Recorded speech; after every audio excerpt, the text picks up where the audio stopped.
নমস্কার, দেখছেন টিভি9 বাংলা। আপনাদের সঙ্গে রয়েছি আমি শুভজিৎ মিত্র। শুরু করছি বেঙ্গল ব্রেকিং। আপনাদের সঙ্গে রয়েছি আমি তন্নিষ্ঠা। আর শুরুতেই যে খবরের দিকে নজর রাখবো, আজকে শুনানির প্রথম দিন, আর প্রথম দিনই আসানসোলে এসআইআর কেন্দ্রে অশান্তি, দু দলের বচসা। ব্যারাকপুরে আবার শুনানি কেন্দ্রে নিয়ম ভাঙার ছবি, তদারকিতে তৃণমূল নেতা। অন্যদিকে শিলিগুড়িতে এসআইআর সহায়তায় যুযুধান দুই পক্ষের ক্যাম্প। দেখুন ছবিগুলো। এসআইআরের শুনানি কেন্দ্রের সম্মুখ সমরে তৃণমূল বিজেপি।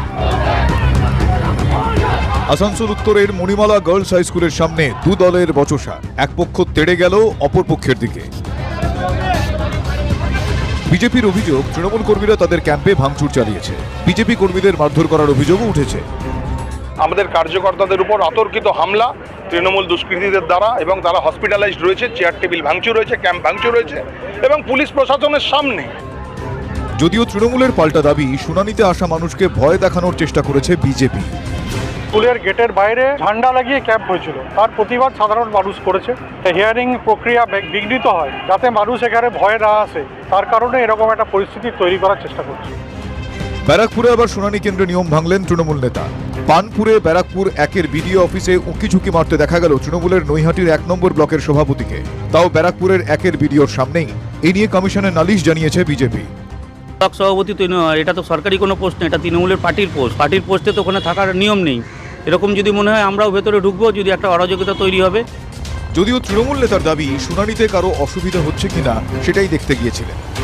তা আমার পঞ্চায়েতে আমার লোককে আমি নিয়ে আসবো না? আমি হিয়ারিং তো আমার দলের লোককে আমি নিয়ে আসবো না? আর দেখভাল আছে, তারপরে কাগজপত্র ছিল না, সেগুলো দেখ। আমি তো ভেতরে ঢুকানো যায়নি, তো অফিসের ভিতরে যায়নি তো।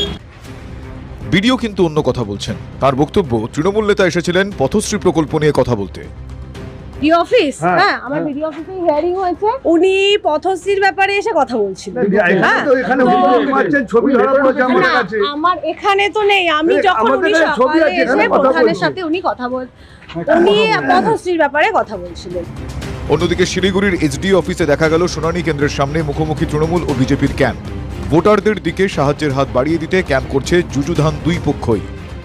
বিনা যুদ্ধে নাহি দেব সূচাগ্র মেদিনী। একদিকে আছেন তৃণমূলের নেত্রীরা, অন্যদিকে ওপাশে আছেন বিধায়ক শঙ্কর ঘোষ। তারা হিয়ারিং এ যাদের নাম এসছে তাদেরকে সহযোগিতা করা, এবং তার পাশাপাশি যে কথাটা বারবার করে বলা হয়েছে যে সিএতে আবেদন করার, সে সম্পর্কেও মানুষকে অভিহিত করা।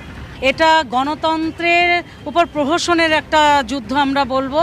মানুষকে হয়রান